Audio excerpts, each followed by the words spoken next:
எண்ணம் எங்கிருந்து புறப்படுகிறது? நான் சொன்ன மூளையிலிருந்து அல்லது மனதிலிருந்து. இந்த மனசுக்கும் மூளைக்கும் என்ன வித்தியாசம்? மனசுக்கும் மூளைக்கும் என்ன வித்தியாசம்?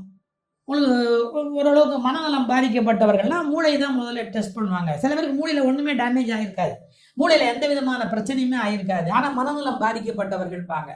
மூளைக்கு போற எலக்ட்ரிசிட்டியில ப்ராப்ளமா, மூளையிலேருந்து வர்ற சுரப்பிகள்ல இருக்கக்கூடிய சுரப்பிகள்ல ஏதாவது சிக்கல் ஏற்பட்டிருக்குமா, சுரப்பு சரியா இல்லாம பீனியல் வேற கிளாண்டு அதுலேருந்து வர சுரப்பிகள்ல. அது மட்டும் இல்லை, நம்முடைய இந்திய தத்துவியல் சாஸ்திரப்படி, சித்தர்களுடைய அணுகுமுறைப்படி 10 வாயுக்கள் நமக்குள்ள இருக்கு.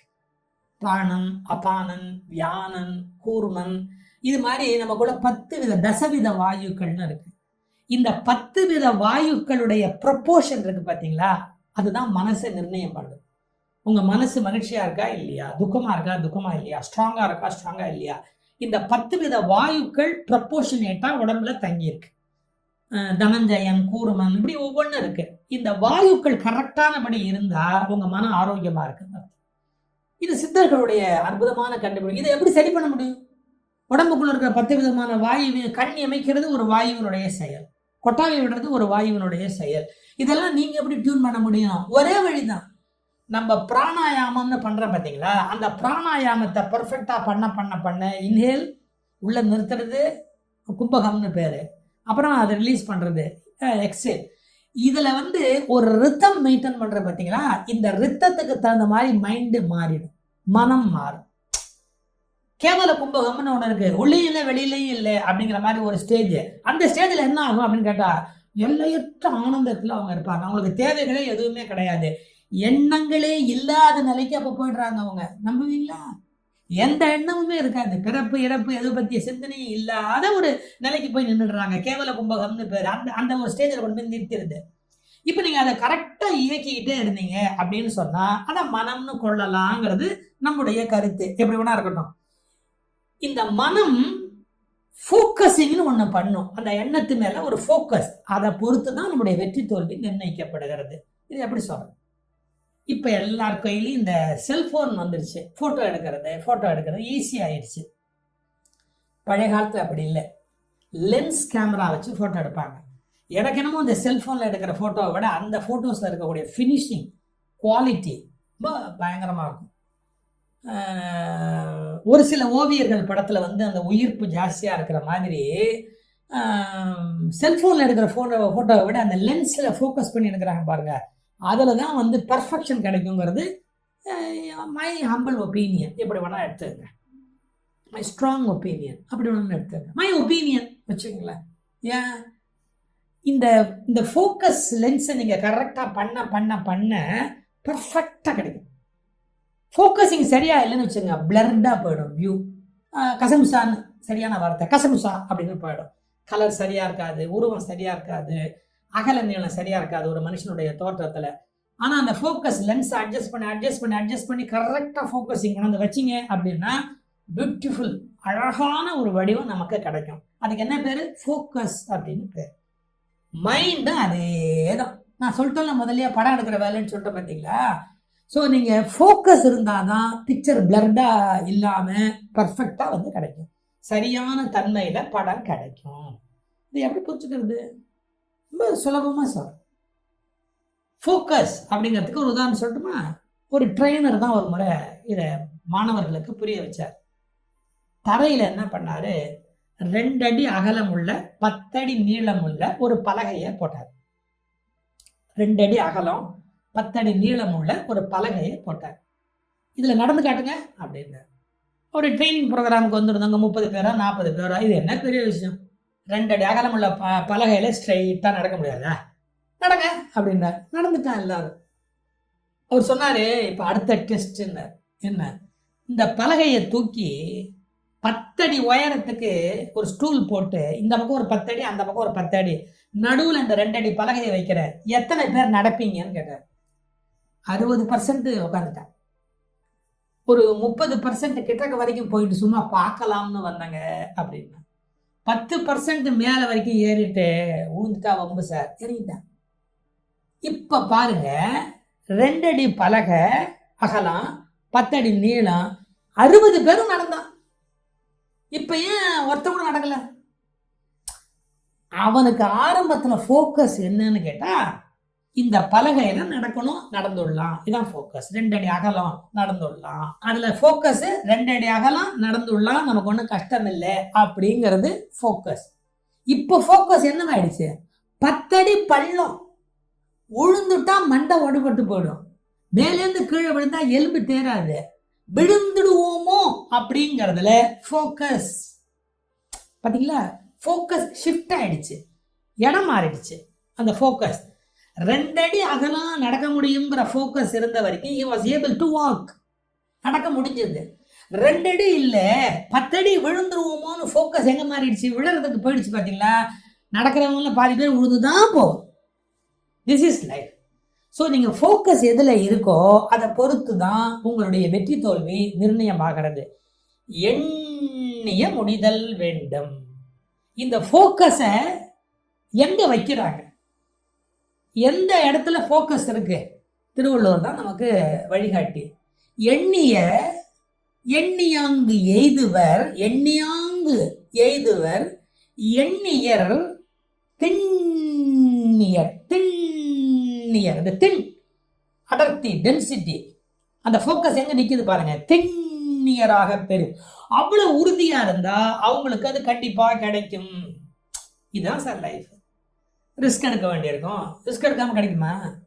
ரிஸ்க் எடுக்கிறதுக்கு நான் தயாரா இல்லை அப்படின்னு ஒருத்தர் சொன்னா எப்படி கிடைக்கும்? ஒரு நல்லா படிக்கிற பசங்க ஒரு 20 பேர், அவங்களுக்கு ஒருத்தர் கிளாஸ் எடுத்து ப்ரில்லியண்ட்டாக ட்ரெயின் பண்ணி கடைசியாக எக்ஸாம் வைக்கணும். அவர் சொன்னார், இப்போ நான் எக்ஸாம் வைக்க போகிறேன், எக்ஸாம் எழுதாமையே நீங்கள் போகிறதா இருந்தாலும் நீங்கள் எல்லாருமே குவாலிஃபைடுன்னு எனக்கு தெரியும், நான் உங்களுக்கு B கிரேடு கொடுத்துட்றேன். எக்ஸாமே நீங்கள் எழுதாமே இந்த இடத்த விட்டு போனால் கூட நான் B கிரேடு கொடுத்துட்றேன். ஆனால் யார் எக்ஸாம் எழுதுறீங்களோ அவங்க A கிரேடும் வாங்கலாம், ஃபெயிலாகவும் போகலாம். ஏன்னா கொஸ்டின்ஸ் எப்படி இருக்குன்னு தெரியாது. ஆப்ஷன், நீங்கள் ஃபெயிலாகவும் போகலாம், A கிரேடும் வாங்கலாம். ஆனால் எக்ஸாமே எழுதலை, நீங்கள் இப்போ மார்க் வாங்கி போகலான்னா நான் B கிரேடு கொடுத்துட்றேன் அப்படின்னேன். சார் 20 பேரில் 15 பேர் எனக்கு B கிரேடு கொடுத்துருங்கன்னு வாங்கி போயிட்டேன். எதுக்கு ரிஸ்க் எடுப்பானு அப்படின்னு. 5 பேர் உட்காந்துருந்தா பாருங்க. அவனை பார்த்து கேட்டார், நீங்கள்லாம் என்னப்பா எக்ஸாம் எழுத போகிறீங்களா? ஆமாம், எங்கள் திறமை மேலே எங்களுக்கு நம்பிக்கை இருக்கு, நாங்கள் எப்படி எக்ஸாம் எழுதாமல் போவோம், எழுதுனா A கிரேடு தான் வாங்குவோம், நாங்கள்லாம் ஒன்றும் ஃபெயில் ஆக மாட்டோம், எழுதுவோம் அப்படின்னா.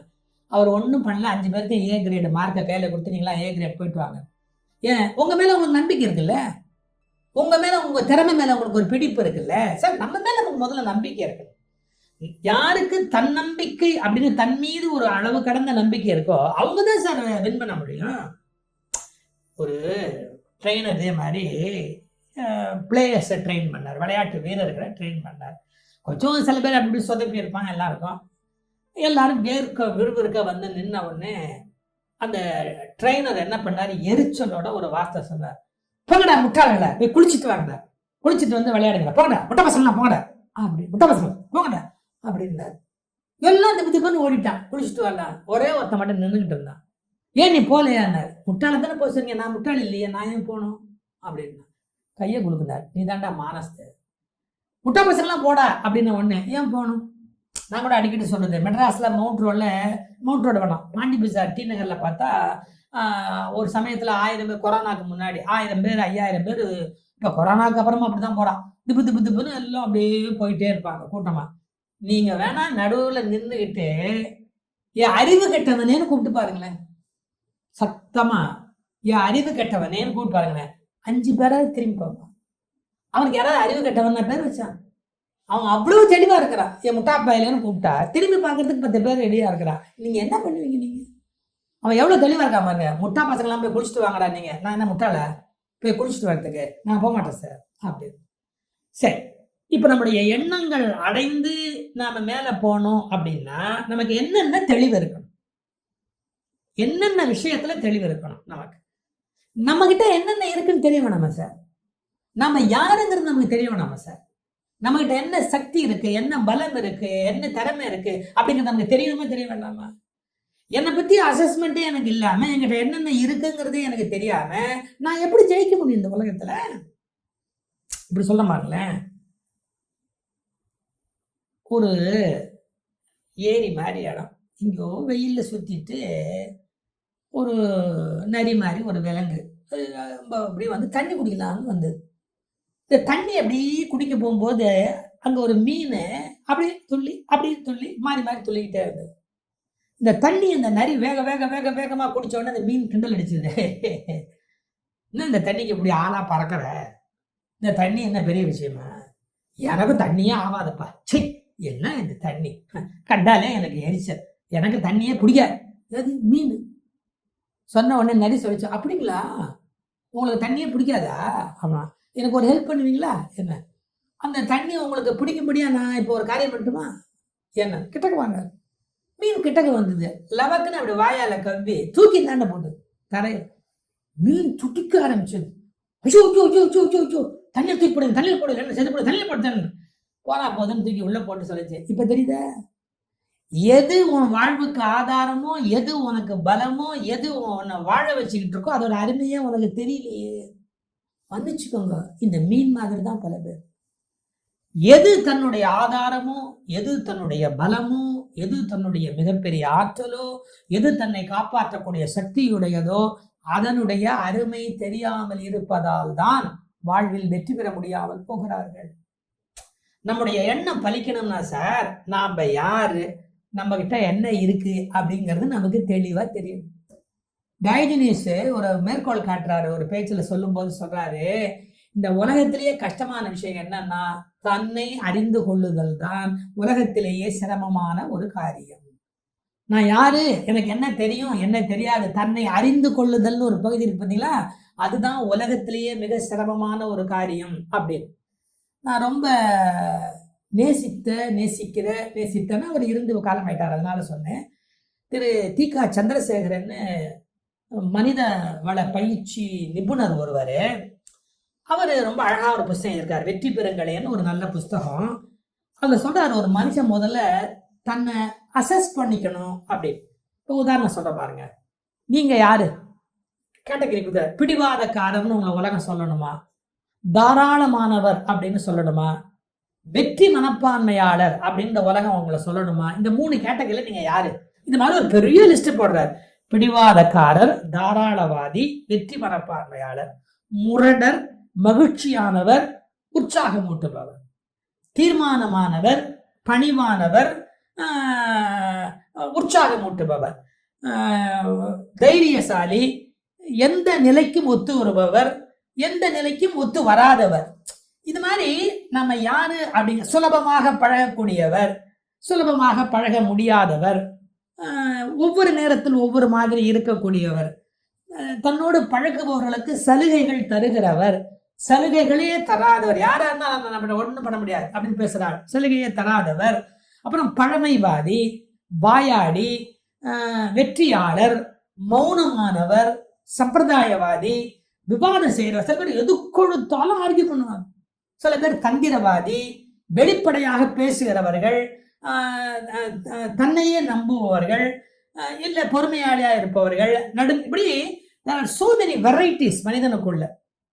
பிடிவாதக்காரர், முரடர், தீர்மானமானவர், உற்சாகமானவர், தைரியசாலி, சுலபமாய் பழகுகிறவர், போட்டி மனப்பான்மையாளர், இப்படி இதெல்லாம் குறிச்சு வச்சுக்கிட்டு அவர் ஒரு பெரிய பட்டியல் போடுறார், அருமையான ஒரு பட்டியல்.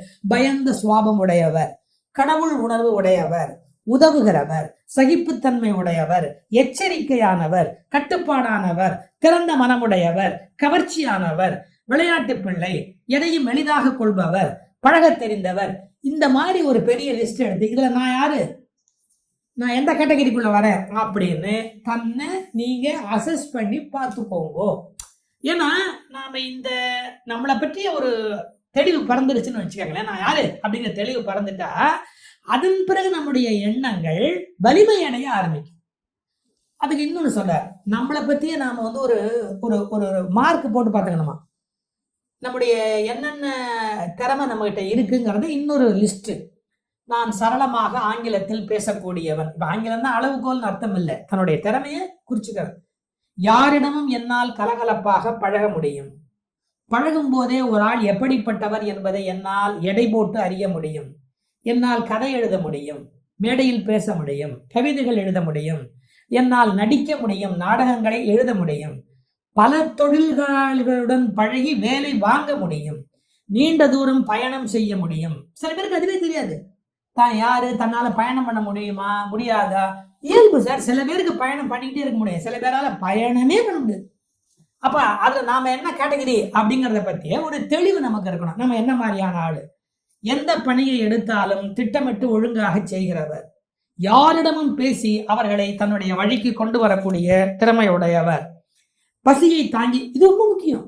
பசி தாங்குமா தாங்காதா, எனக்கு நான் 8 மணி நேரம் ஆனாலும் சார் சாப்பிடாம என்னால அப்படியே இருக்க முடியும் சார். மலையேற தெரியும், நீந்த தெரியும், இரவில் நீண்ட நேரம் கண்விழிக்க முடியும், அதிகாரிகளை நண்பர்களாக ஆக்கி கொள்ள முடியும். இந்த மாதிரி பட்டியலிட்டு போட்டு தன்னை பற்றி ஒரு செல்ஃப் அசஸ்மெண்ட் வைத்துக் கொள்ளுகிறவர்கள் மிக உயர்ந்த சிறந்த இடத்தை அடைய முடியும்.